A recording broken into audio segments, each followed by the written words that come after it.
It was just another Mueller Friday. Feels like Friday. J-Pork's podcast. Exclusively on East Coast Radio.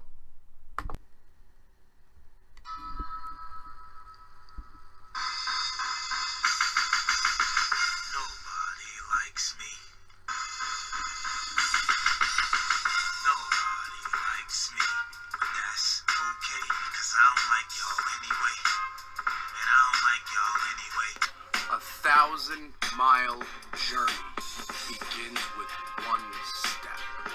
Progressives took that step on November 6th. The journey's not over, but we took a step in the right direction. If you don't know what Staten Island is, it's like New York's abortion that lived. Did you see New York 11 elected a Democrat? New York 11 is Staten Island, the most Trumpian place in New York City. Elected a Democrat. Don't try to tell me it wasn't a wave. Robert Mueller isn't the only person investigating Trump now. We have the House Intel Committee is now chaired by Adam Schiff, and they have subpoena power. And he will use it. And he will get to the bottom of this, like he's been trying to do for the last 2 years, and Devin Nunes has been stymieing him. Devin Nunes is no longer the chairman. The midnight runs to the White House are over. I made a promise to the listeners of East Coast Radio that if the Democrats did not mess up November, that if November 6th went our way, that we would have a little fun here on East Coast Radio. And if you stay tuned, I promise you this.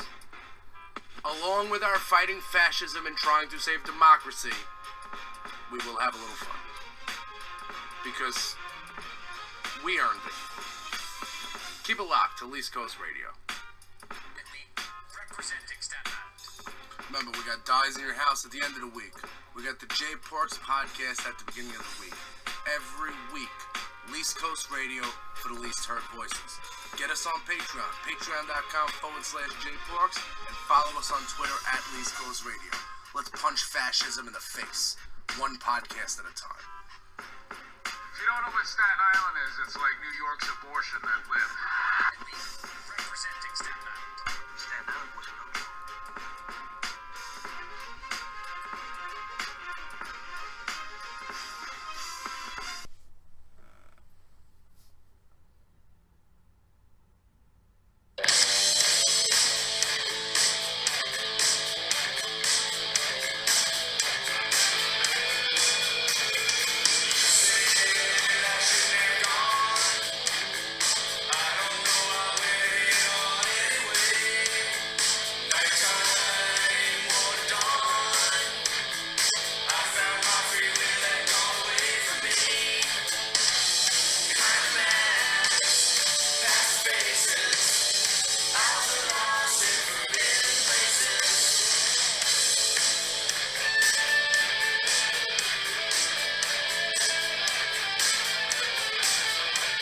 Hey, yo! What is the word, people? Welcome back into another action-packed edition of the J-Pork's podcast, exclusively on East Coast Radio for the least heard voices. I am J-Porks, with me as always behind the glass, making sure this is a well-oiled podcast machine. Every week is the ever-popular Nobody.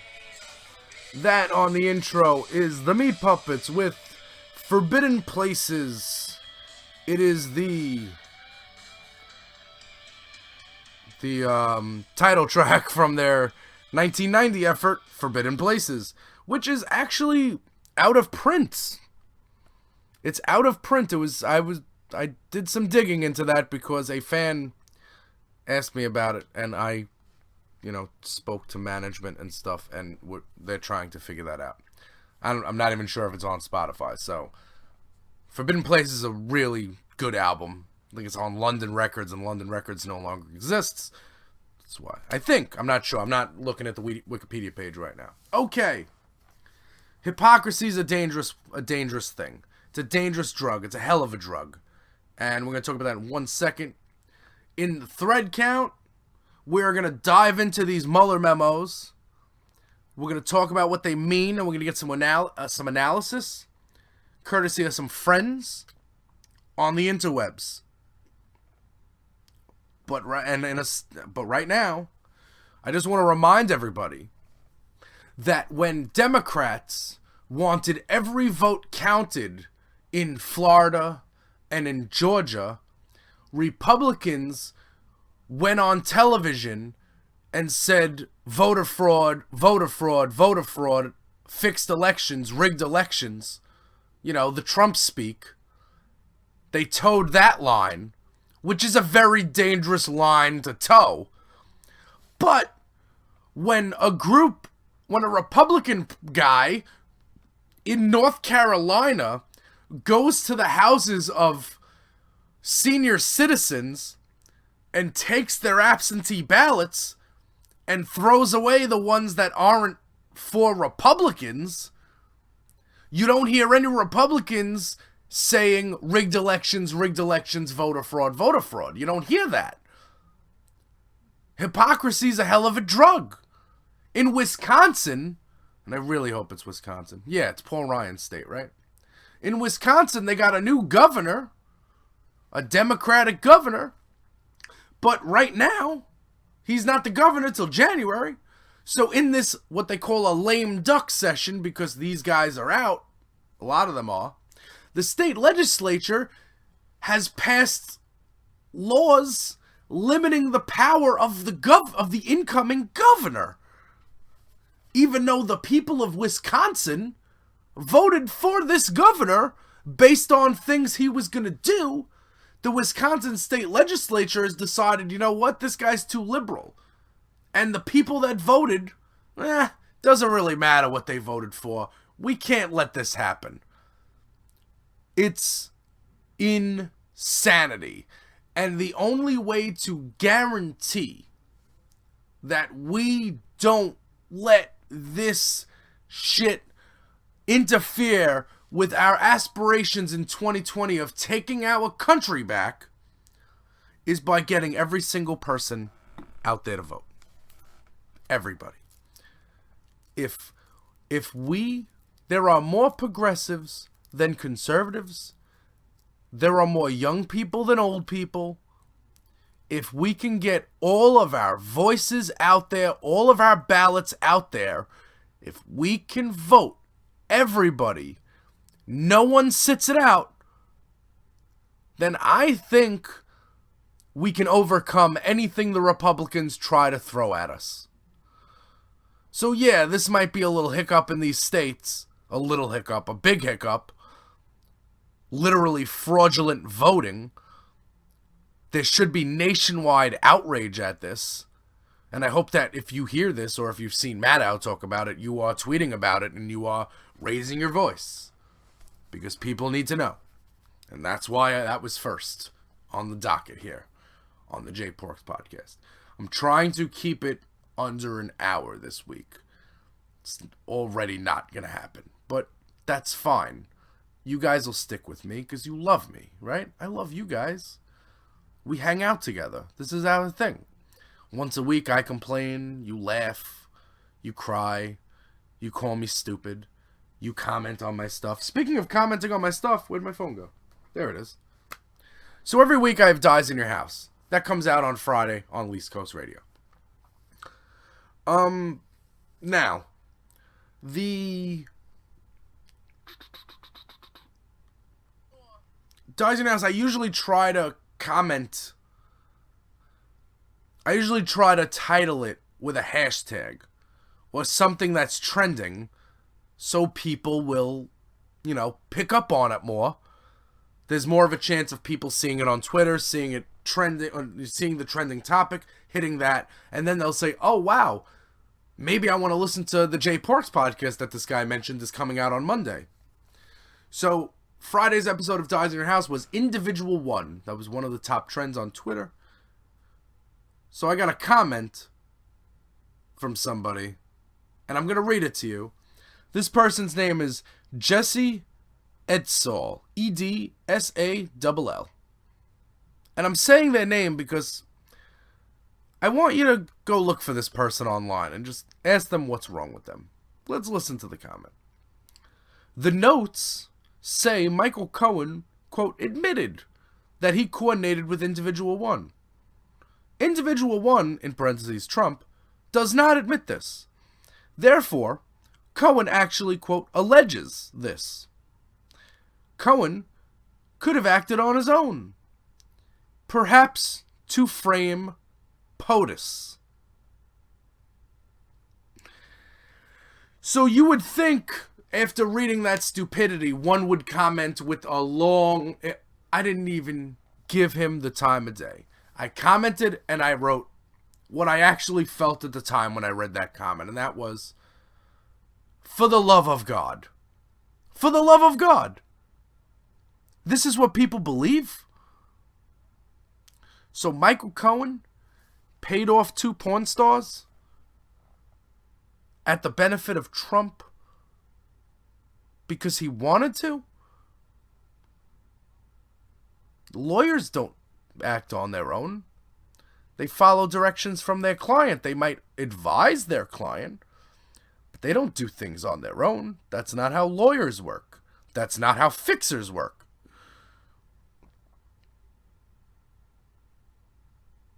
So again, if you subscribe to East Coast Radio on Apple Podcasts, on YouTube, and if you leave a comment, I'll read it on the podcast. This is your way of steering content. This is your way of getting me to talk about something you want me to talk about. A lot of people don't like that I'm all like left-wing political now. Like, one of my best friends in the whole world, like my birthday is coming up on December 16th. This is my birthday. I mean, I'm going to be 32. You know what that means? That means I am 3 years away from running for president. 3 years away from eligibility. I still have not decided if I will run. But I'm just saying. A lot of my best friends in the whole world, like, don't reach out to me anymore. You're all I got. So I would encourage you, if you're somebody that, doesn't interact with me on a regular basis but listens to the podcast, please tweet at me, say, hey Jay, listen, cool, that line you said was funny, or Jay, you got the facts wrong here, hey Jay, you called Tennessee Mississippi, or Mississippi Tennessee. I did that a couple weeks ago. That was bad. It was bad. It was very bad. So I would encourage everyone who's like on Team America, Team non-fascist, to reach out. Let me know you're listening. I don't need your money. I mean, you could become a East Coast Radiohead and help contribute to the podcast, but you don't have to do that. I just want to know who's listening. Go to iTunes. Look up East Coast Radio. Leave a star rating. It doesn't need to be 5 stars. Leave with the truth. Let me know. I need some engagement here. Engagement is key. Speaking of engagement, besides, Putin and Mohammed bin Salman engaging in the most egregious bro handshake in the world at the G20, the Saudi Crown Prince is getting some advice on how to weather this storm. The storm of, murdering a journalist with a bone saw. Directing the murder of a journalist who was critical of him with a bone saw. The murder and dismemberment of an American journalist. Somebody who lived in America, who has American children. Worked for an American company. America, freedom of the press. It's amendment number 1. Jared Kushner is advising the Crown Prince how to get through this storm. Now, do you remember, like a year ago, when the story broke that, the Saudi Crown Prince says he's got Jared Kushner in his pocket? Looks that way. That's how it looks. It looks like... Now, it just appears, remember the Qatar blockade? Qatar, they're both acceptable. We have troops in Qatar. American troops. And we participated and okayed a blockade brought forth by Saudi Arabia? Why? Because Saudi Arabians buy Kushner's apartments? Because they stay at Trump hotels? This is some serious emolument stuff. And emoluments is not... I mean, if it was Eric Trump, was somebody that doesn't work in the regime, in the fascist regime, that's one thing. But you got people that are senior advisors. Senior advisors. Who are breaking laws. Who are making money or setting up themselves to make money when they leave said office. And I'll admit last week was a long week. But something got overlooked. An overlooked part of... not overlooked. I mean, this clown was over there sulking at the G20.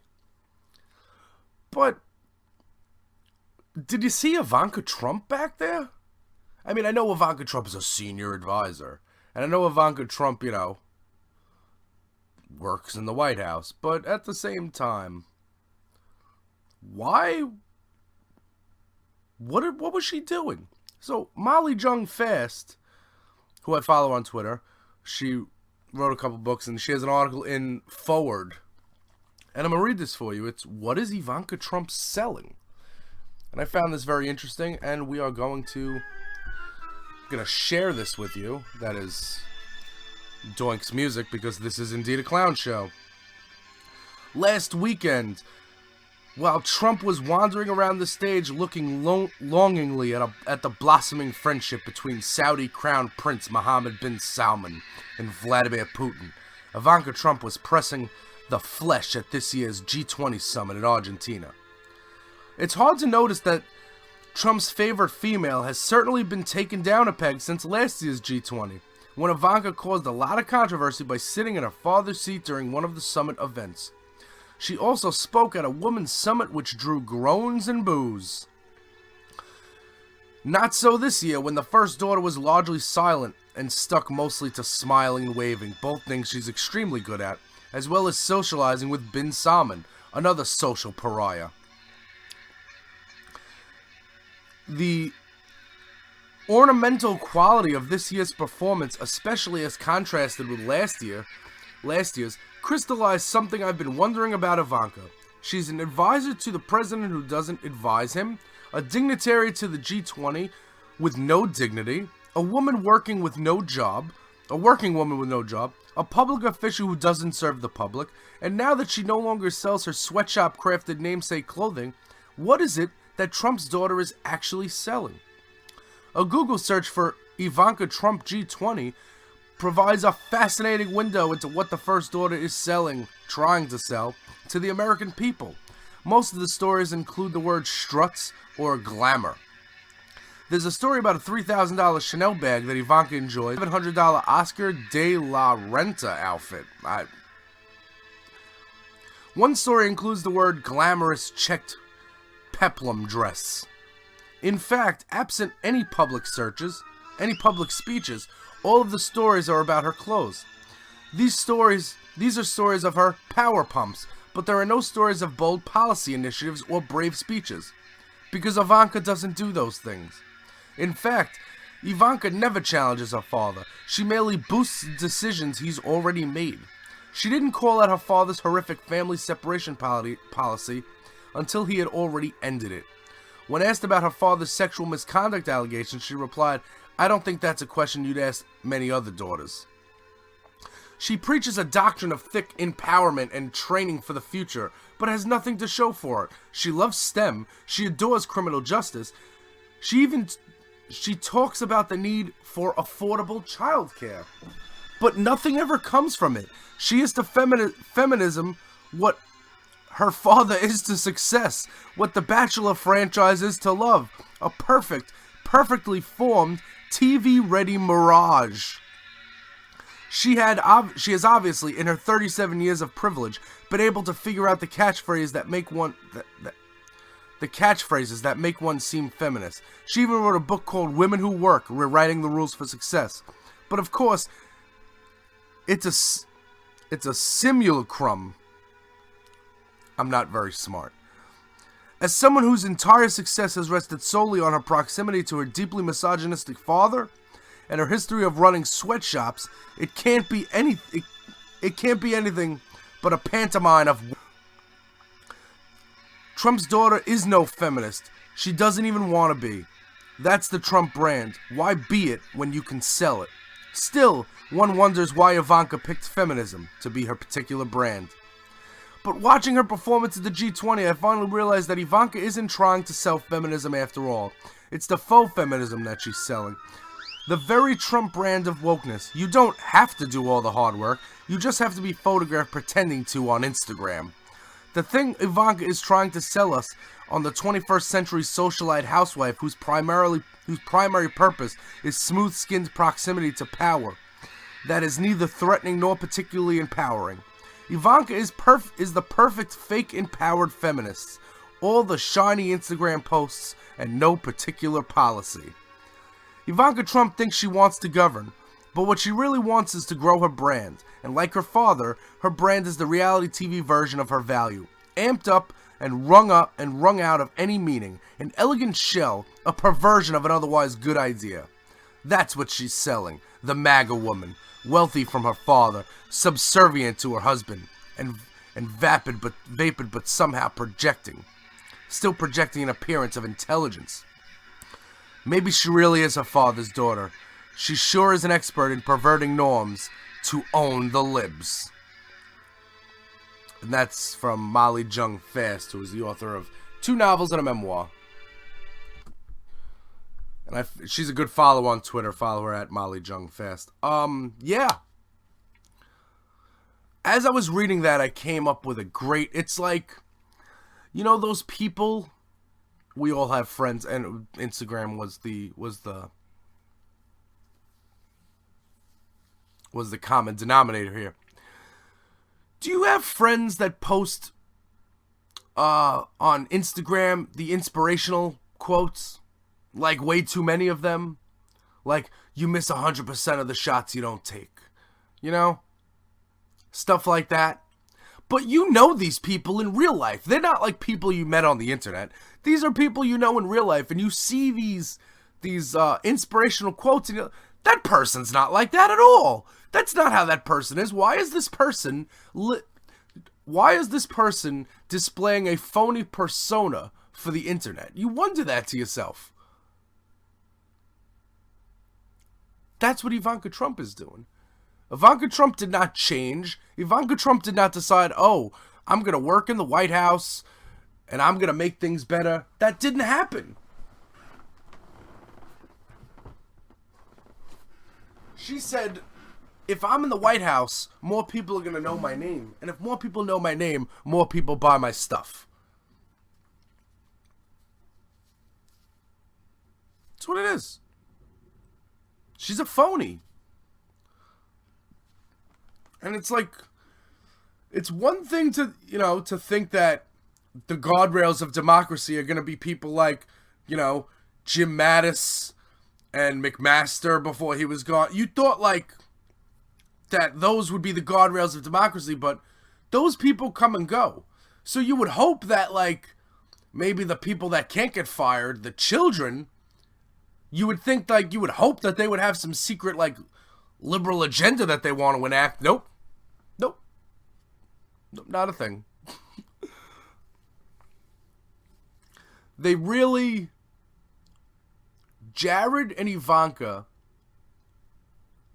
I mean, the story's gonna have to come out that Kushner's been like a star witness for Mueller, right? I mean, because there's no way that this guy could have that many edits to his Farrah form to show that, what foreign contacts he had, and he'd not be in jail. People go to jail for that. What about the Qatar blockade from Saudi Arabia? What about that? Like, since it's not collusion, since it's not obstruction of justice, like, I'm not sure if Mueller's there. We're going to talk about Mueller. We have Mueller in the thread count. All of the memos. All of the memos. So what is Ivanka Trump selling? Right now, not much. But when she's no longer in a position of government, I bet she's going to have a whole bunch of business opportunities pop up out of nowhere. Almost as if she spent 4 years laying the groundwork for them. You know? Almost like that. It's weird. It's crazy. Ivanka Trump. Not helping America with her job as a senior advisor at the White House. We're going to get to the thread count when we come back after this. Hey, yo! Jay Porks here, recording my own commercials as per usual. But I am here to tell you about going to patreon.com/JPorks, and you have the opportunity to help support Least Coast Radio by becoming a Least Coast Radio head. How do you do that, you say? Well, there are 3 different tiers to choose from, where you can find yourself bonus content, bonus features from the Jay Porks podcast, from Dies in Your House, from all things Least Coast Radio. Now, what are those features? Well, they're bonus shows. They're getting shows early. They're getting exclusive artwork mailed to the address of your choosing monthly. You can interact with all the hosts here on Least Coast Radio. You can get shout-outs on the podcast. Behind the scenes stuff. That's on Dies in Your House and the Jay Porks podcast. You get them both here on Least Coast Radio. Dies in Your House is usually the primer at the end of the week. The Jay Porks podcast is the long show. What we do at the beginning of the week to get you going, to take in everything that happened. But I need some help. And how you can help Least Coast Radio is by following us on Twitter at Least Coast Radio, going to patreon.com/JPorks, becoming a Patreon, becoming a Least Coast Radio head. And, you know, if you don't want to do any of those things, you can smash that subscribe button on iTunes or YouTube. And, you know, you can, it wouldn't hurt. It wouldn't hurt to share the podcast with your friends. So keep it locked to Least Coast Radio for the least heard voices. We're here fighting fascism, saving democracy, but we're also going to have a little fun. Keep it locked.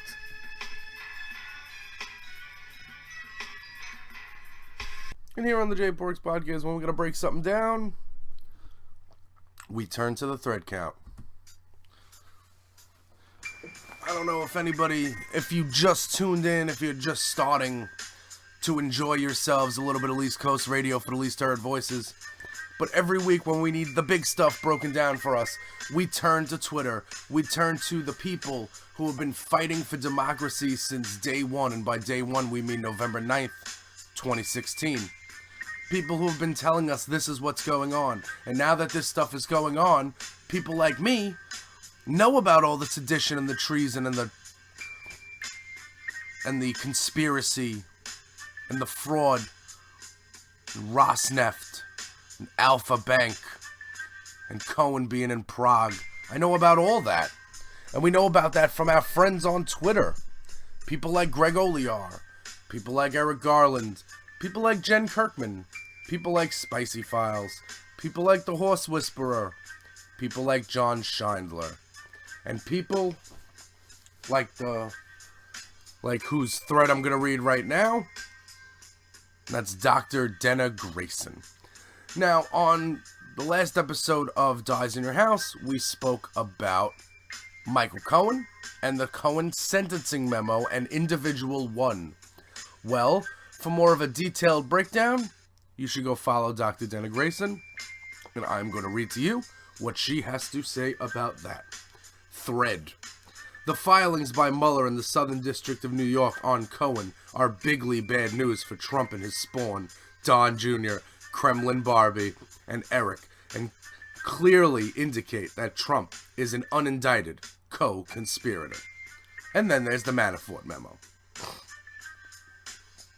First, Southern District makes it clear that Michael Cohen does not have a formal cooperation agreement with them, but stay tuned on this later.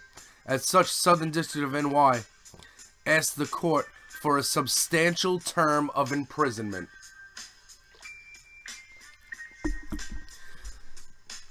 Southern District nails Cohen for 4 federal felonies which he has pleaded guilty. Tax evasion, making false statements to a bank, illegal campaign contributions, and making false statements to Congress. Yet again, Individual 1 makes a guest appearance in a criminal case. And Southern District makes it very clear that Individual 1 is indeed Donald Trump. And the selection from the transcript is, in January 2017, Cohen formally left the company and began holding himself as the personal attorney to Individual 1, who at that point had become President of the United States. I mean, if they're trying to hide who this Individual 1 is, they're not doing a very good job at it. SDNY lays out the case for Cohen's tax evasion via his taxi medallion company. His former partner, Evgeny Gene Friedman, New York City's taxi king, cut a deal for his own tax fraud crimes. SDNY also lays out its case for Cohen's false statements to the banks and false statements to Congress, which you can read for yourself in full in the Southern District of New York's full sentencing memo. But let's stick to the juiciest stuff that involves Team Treason. Trump, I'm sorry. Team Trump, not Team Treason. Team Treason. SDNY clearly implicates Trump as an unindicted co-conspirator. Cohen, quote, acted in coordination and at the direction of Individual 1, who began an ultimately successful campaign for president. If you direct someone to commit a felony, that's a conspiracy. SDNY is led by Trump appointee Jeffrey Berman, who had to recuse due to his prior campaign donation to Trump. And SDNY just directly implicated Donald Trump in committing multiple federal felonies. SDNY's memo lays out the case for Cohen's campaign finance felonies by conspiring during the campaign with David Pecker and others at AMI/The National Enquirer to pay to kill a story about affairs with Woman 1, Karen McDougal, and Woman 2, Stormy Daniels. Quote, after the election, Cohen sought reimbursement for election-related expenses, including hush money payments. Executives of the company at Trump Org agreed to reimburse Cohen. Trump executives equal Trump, Don Jr., Eric, Ivanka, and CFO Alan Weisselberg. Importantly, Trump Organization CFO Alan Weisselberg got an immunity deal and is reportedly cooperating with federal prosecutors. Hashtag follow the money. The conspiracy to commit campaign finance felonies was not a one-time event.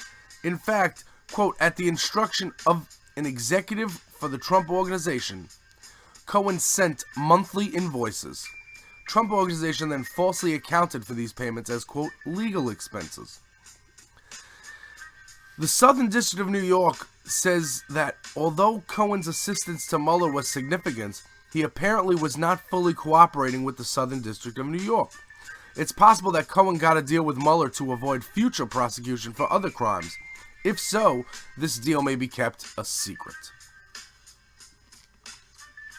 So basically, Cohen's deal might be that he takes the fall for the current SDNY charges to which he pleaded guilty, gets a concurrent sentence for lying to Congress via Mueller, we'll detail shortly, and avoids prosecution for other crimes yet to be revealed publicly.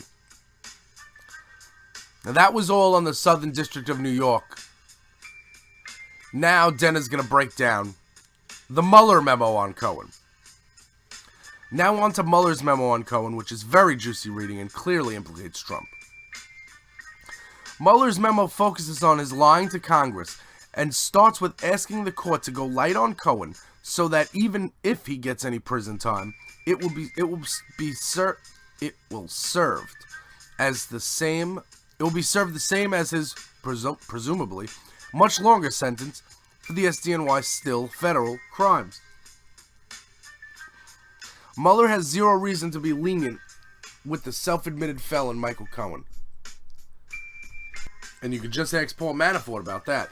The reason that Mueller asked the court to go light on Cohen is because he is fully cooperating by meeting 7 times and providing info about others. Mueller nails down Cohen for lying about the Trump Tower meeting that required the assistance of the Russian government, so the Trump organization could have made hundreds of millions of dollars. Quote, Cohen continued to work with the project and discuss it with Trump well into the campaign.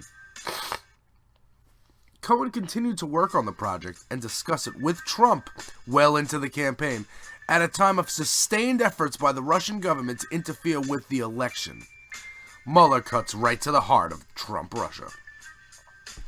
Mueller says that as early as September 2015, Cohen was trying to arrange a Trump-Putin meeting, and Trump knew about his efforts to arrange this meeting. So much for the no collusion. Another Russian offered the campaign, quote, political synergy, and, quote, synergy on a government level, and proposed a Trump-Putin meeting, a phenomenal impact, quote, not only in political, but in a business dimension, because there is, quote, no bigger warranty than any project than consent of Putin. This seems sort of collusion-y, doesn't it? Mueller closes by saying that Cohen provided useful information concerning certain discrete Russia-related matters, core to Mueller's investigation, that he obtained by virtue of his regular contact with company executives during the campaign.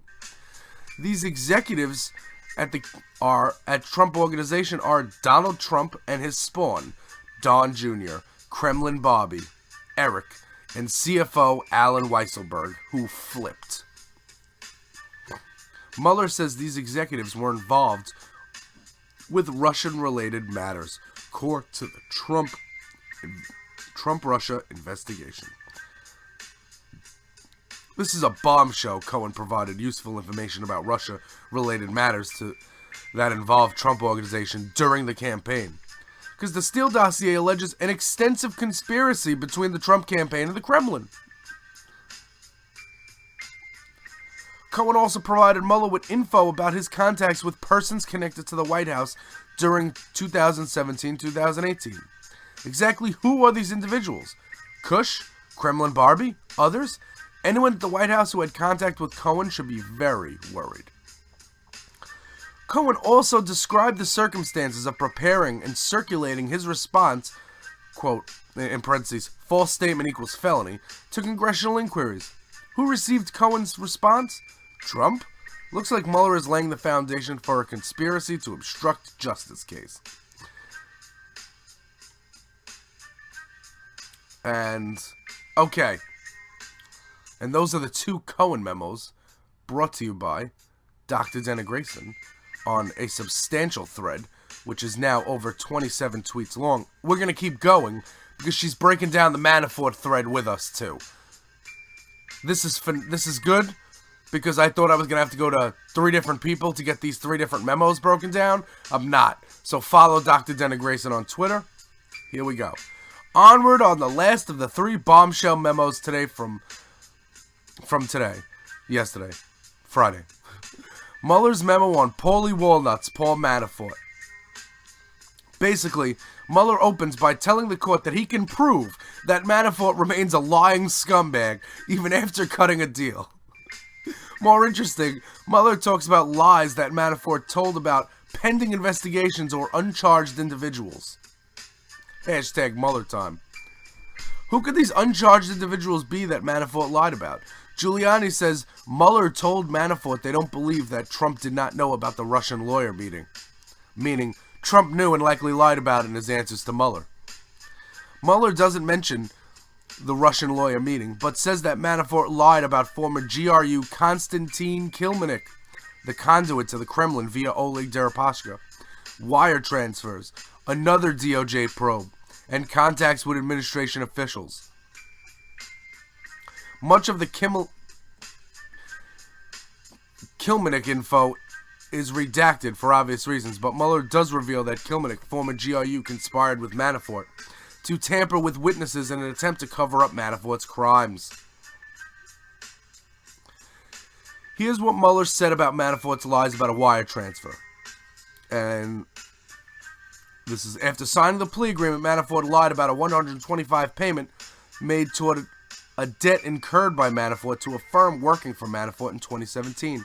Records established that the payment came from another firm, Firm A, which performed work for an entity, Entity B.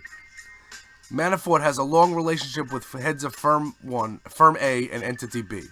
Entity B had engaged Firm 1 at Manafort's suggestion to perform work. Under the terms of contract, Firm A was to receive 6% commission on expenditures made it from Entry B. Mueller says that Manafort lied about another DOJ investigation, changed his story after he cut a deal, and then changed it again when he realized that he contradicted his first statement, meaning this liar couldn't keep his lies straight. Also, Mueller says Manafort lied about his contacts with administration officials. Note the plural of both contacts and officials. Was Manafort angling for a pardon? If so, anyone involved in these negotiations likely committed a felony. Based upon these three bombshell filings, it is very clear that Mueller and other DOJ officials are focusing on Trump, his spawn, Don Jr., Kremlin Barbie, Eric, and Kushner. And Mueller does not need Manafort to prove that crimes were committed.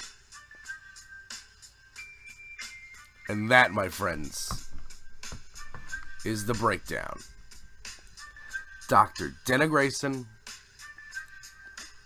On Twitter, you can follow her at Dr. Denna Grayson. She has a PhD, all that stuff. So that is our breakdown there from the, as I cut the music very sharply there. I didn't want to do that, but it's not my fault. So I spoke about, we broke down, here's what happened on Friday. On Friday, we had an episode of Dies in Your House planned for you, which we put out. But we normally would record it and have it out middle of the day on Friday. Usually, sometimes we get it out Thursday at midnight, which would be the first minute of Friday. But we were sitting waiting for these memos to drop, and I didn't want to record. I didn't record until after I watched Ari Melber because I really needed to get a breakdown of what happened. So in the 20-minute episode of Dies in Your House, we spoke about the Cohen memo. We didn't really have much of the Manafort memo because the Manafort memo was highly redacted. But we know that Manafort lied about 5 key things in the investigation. We know that Manafort was probably communicating with the White House after he entered a plea agreement. That's bad. As Dana Carvey would say, it's bad. It's bad. So, here's the thing about Paul Manafort. Maybe before he started lying when he's on his plea agreement or whatever, maybe he wanted to make sure that, Rick Gates was sentenced or something. Like, because Rick Gates was Paul Manafort's, assistant. He made Paul Manafort's schedule. He knows all. Like, if you want to find if there's a businessman who the SEC is trying to go after, they always go after the secretary. The secretary is going to give it up. The secretary knows all and has no reason to go to jail for the same amount of time as their boss. Same thing with Rick Gates. Why would he spend the same amount of time in jail as Paul Manafort's going to? Why would he do that when he has all the information that he can give up? And yeah, he doesn't, like Cohen, he's a criminal and doesn't deserve to not go to prison. But let's keep him out of prison until he gives us all the information we need. And by us, I mean Robert Mueller. It was a big week in the Mueller probe. Mike Flynn they suggested he gets no time in prison, which means he sang like a canary. And that's the thing. You look at, well, first of all, they're 2 different filings, but like the Southern District said, Michael Cohen needs to go to jail. But Robert Mueller was like, Mike Flynn, we suggest no jail time. He's helped us. And all the pundits on TV say it's only because basically the amount of time it took. Like when they said, hey, we got you. He's like, okay, all right, I'll tell you everything. They told Cohen they got him, and he's like, no, I will not do that. The Southern District's not giving him, then they're giving him jail time because he doesn't, because when you enter a plea agreement with the Southern District of New York with a, prosecuting office or whatever, you have to come clean of all your crimes. That means if Michael Cohen stole a Beanie Baby from a 99-cent store when he was 13 years old, he has to tell that to the Southern District of New York. Michael Cohen doesn't want to do that. Michael Cohen just wants to tell them the crimes that they're investigating now. And that's why he's getting a suggested 4-year prison sentence. To be sentenced on December 12th. It's my cousin's birthday. Wait, no, it's not. If my cousin Stefan's listening, I don't know why I confused the birthday with the 12th to the 10th. Somebody's birthday is December 12th, and I'm going to find out who it was. Okay. Cohen, Manafort, this is your squad. So, witch hunt? Nah. Collusion? Yeah. Hey yo, J Porks here, back to recording my own commercials. And here's the deal. You may have heard me complaining on today's podcast or a previous podcast about suffering through a summer of unemployment. Well, we have a fix for that, and it is called Patreon. That's right. East Coast Radio now has a Patreon page, and all you need to do is go to patreon.com/jporks, and there are 3 tiers that you can subscribe to, 3 tiers you can join to become a member of East Coast Radio, of the East Coast Radio community, of Porks Nation. You'll even have a chance to pick the name and all that stuff. And we are not offering just thank yous and shout outs. We got bonus content. There is even a tier where you are able to talk to me on the phone every week. And we will go over what is happening in our country. And you could personally talk to me, Jay Pork. Personal interactions. There's a tier where there's a group. You can join a group, and you could affect where the podcast goes that week. I need a community. I need help. Not necessarily money, but I need people to be helping me out. So therefore, that's why I created a East Coast Radio Patreon. Not to be confused with a GoFundMe or a Kickstarter. This is not me with my handout. I have bonus content. Bonus content to offer you. I have tons of it. I have tons of time, and I want to give it to you. All you need to do is join us on Patreon. Become a Patreon. Patreon.com/jporks. Look for the East Coast Radio Patreon page. You'll see me. You'll see me with a microphone and dies in your house next to the name. You'll see that.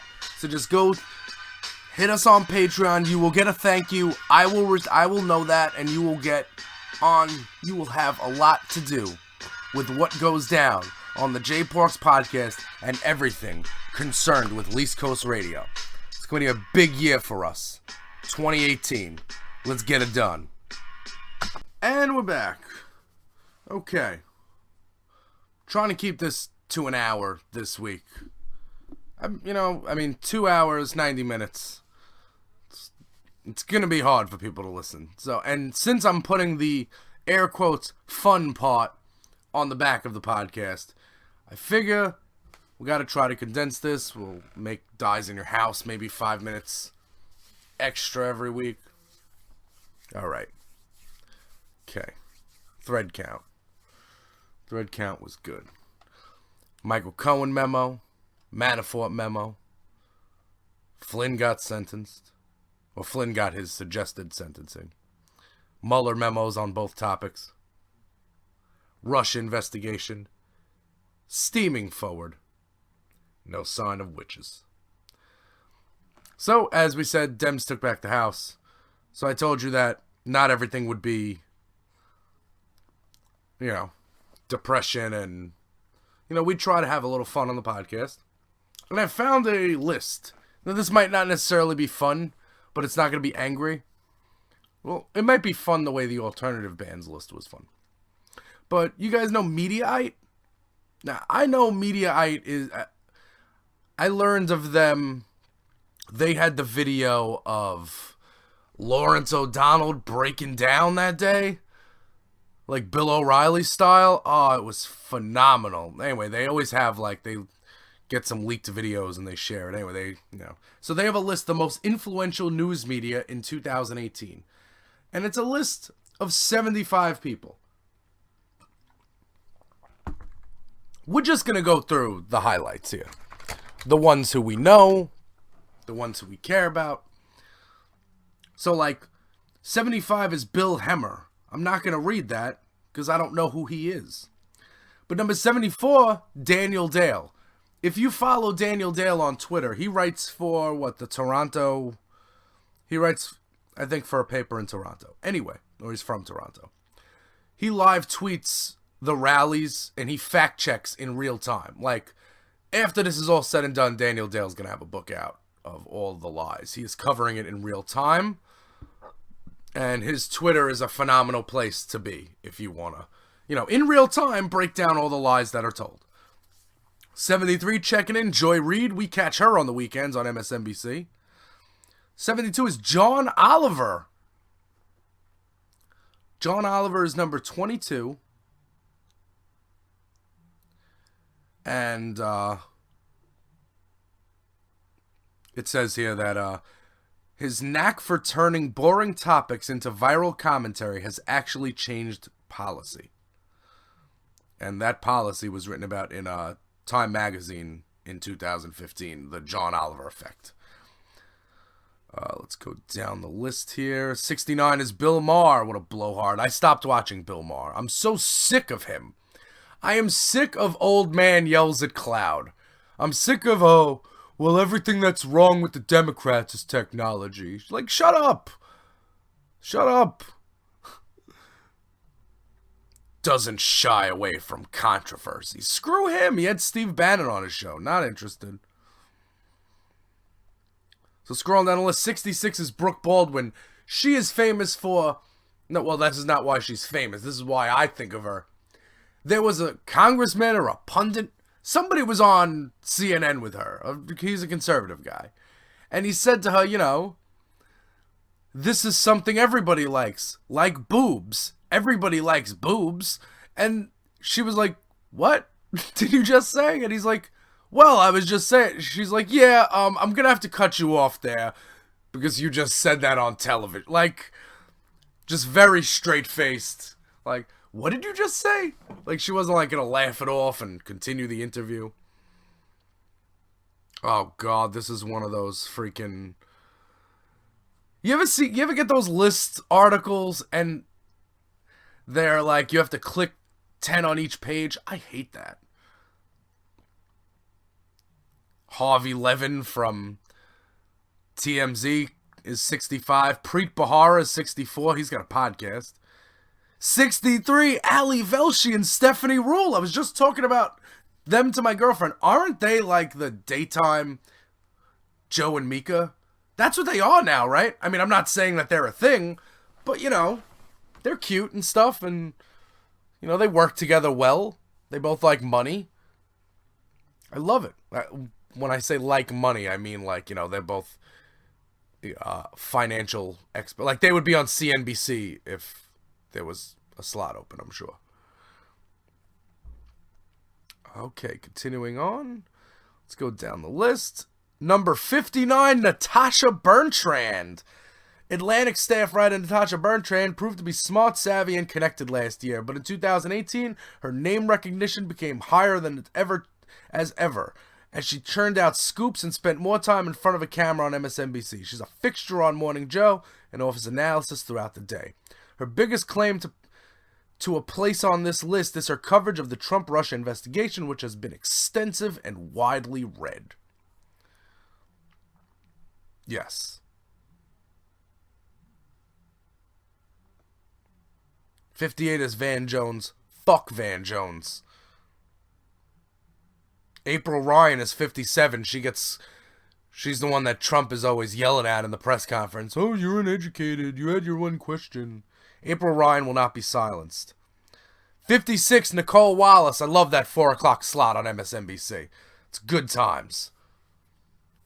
It's really good times. Especially because she actually worked in a Republican administration that was Republican. Not like a fascist administration masquerading as Republicans. So it's good to get that side of the story there. Trevor Noah's 54. Trevor Noah's been having a really good year. Ari Melber, 53. Ari Melber is not your typical cable news host. He can do deep dives into serious legal issues concerning the Trump presidency, peppering his analysis with a rap reference or two, or, well, more. But the formula has worked well for him. He has seriously grown the audience for his unique show, carving out a space on cable news with panels you'd be hard-pressed to find anywhere else. Vic Mensa, Barbito Garcia, and Bill Kristol on an MSNBC panel together to talk police-involved shootings? Deuces and Mero as regular guests? Only the Beat can pull that off. On top of that, Melber has proved himself to be a skilled interviewer, like his recent grilling of Mueller target Jerome Corsi. Yeah, he called Jerome Corsi a liar repeatedly, straight to his face. It was phenomenal. Ari, that 6 o'clock show. I like MSNBC. I'm sorry. Like they have some good hosts. I like Nicole Wallace. I like Ari Melber. Lester Holt is 52. I don't watch regular NBC.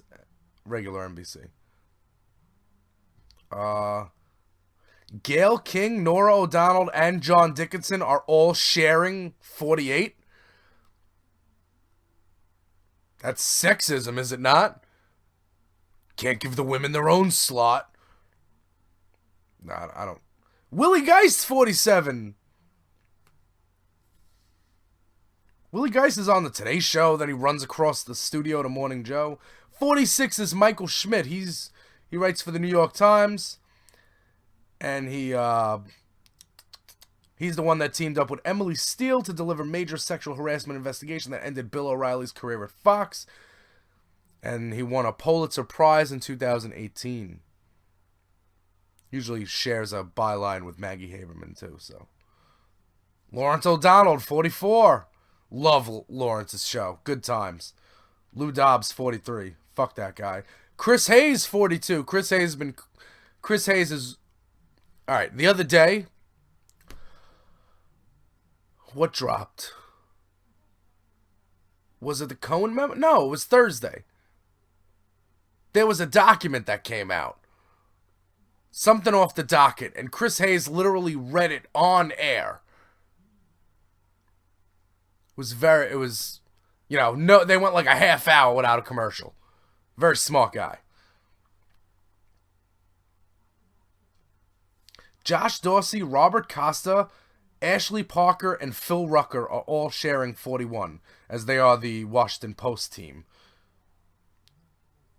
Robert Costa has lost like 200 pounds since the election. And as somebody who's lost lots of weight before, I think that's, commendable. I don't know why he did it. I hope he did it for reasons he wanted to. I hope he's not sick or anything. But 40 is Savannah Guthrie and Hoda from the Today Show. My girlfriend watches the Today Show because she's still normal. I'm not. Robin Roberts and Michael Strahan. Screw Michael Strahan. I like Robin. Michael Strahan can go crawl in a hole somewhere with his fake sack record. So Michael Strahan, I'm going to go on a little tangent here. Michael Strahan holds the record for most sacks in a season, right? By a football player. But it's kind of a fake record because when the last game of the season that year, the Giants were out of playoff position. And the team they were playing, the Packers, were fighting for a playoff spot. So Michael Strahan was going, hard in the paint the whole game.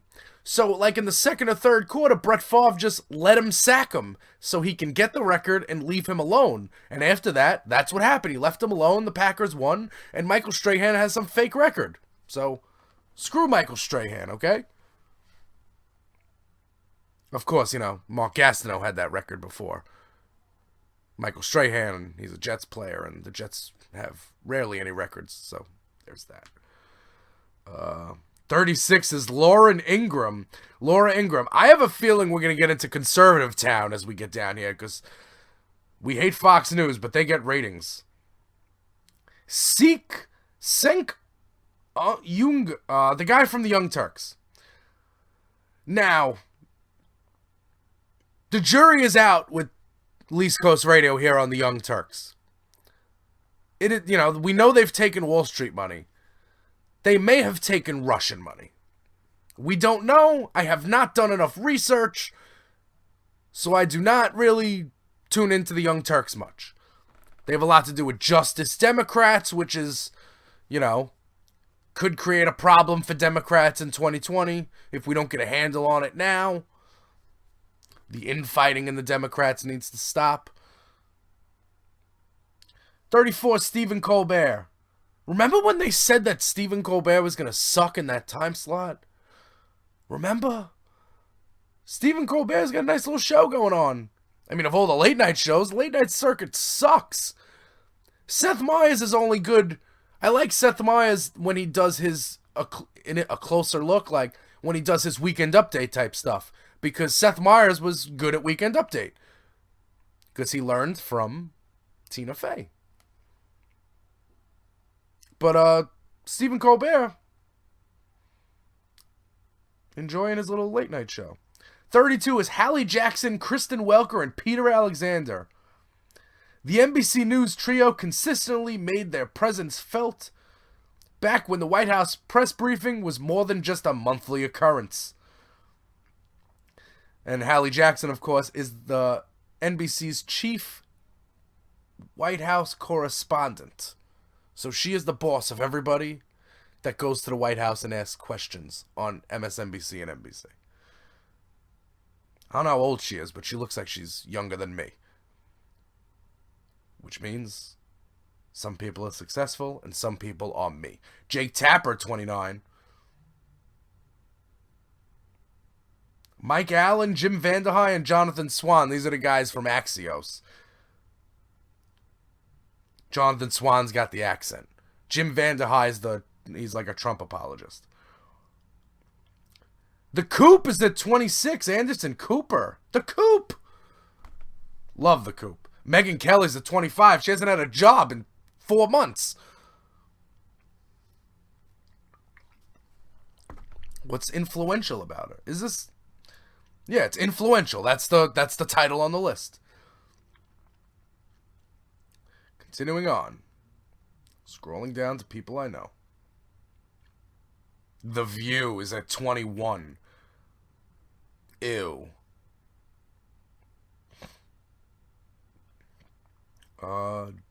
Janine Pirro is at 18. Jesus Christ. I'm surprised she's not going to be the next Attorney General.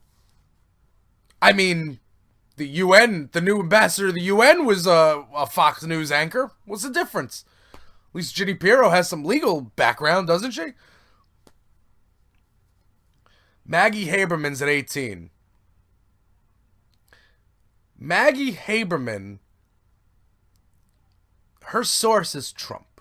Trump calls Maggie Haberman when he wants something to hit the paper. And then he tweets, "Oh, Maggie Haberman, somebody I don't even know." There's literally a picture of you and her in the White House together. If you go over on a previous Jay Parks podcast, I went over, actually, look up the episode, Access Haberman. There was a bunch of articles about Trump's wealth. And clearly this information could not have been gotten from anybody that wasn't Trump. So, I mean, it was clear that she is that Trump is her inside source. She pretends it's not the case. Well, she's a journalist. She's supposed to pretend it's not the case. But this is also somebody that hammered home Hillary Clinton's emails, who wrote more articles about Hillary Clinton's emails than Donald Trump's everything. Than Donald Trump's sexual misconduct with young women, with women he's not married to, with fraud, with tax evasion. All of this stuff got ignored by Maggie Haberman while she wrote articles about Hillary Clinton's emails. Maggie Haberman is in the top 5 reasons why we have Trump, along with James Comey. You know, listen, I like Comey now. He fucked us. He did. He screwed us. Comey, Haberman, mainstream media in general. 16 is Chuck Todd. I hate Chuck Todd, and all of my friends on Twitter hate Chuck Todd too. I got a group of people I follow who follow me back who like, you know when you watch, you know, I would call it MSNBC Twitter. You know, like, if you're watching a show, say you're watching the Jets game, say you're watching football, you know, and you'll be live tweeting, whatever, you know, and people will be, you know, with you on that, and you'll be conversing with people you don't really know. Well, you know, throughout the day, in the 5 o'clock hour, I hate MSNBC. I hate Chuck Todd so much. I pray that Katie Turr or Casey Hunt fills in for Chuck Todd. I can't stand his middleness, the way he treats everything like it's, you know, not... Listen, the way he thinks, he really acts like Trump is just not that dangerous. Every second that goes by that this asshole is in the Oval Office, we are in more and more danger as a society. And people that joke around about that don't take that seriously, that have a smile on their face when talking about serious issues of corruption, shouldn't have the show at 5 o'clock. Or put him on regular NBC. If he's going to be a moderate like freaking Lester Holt.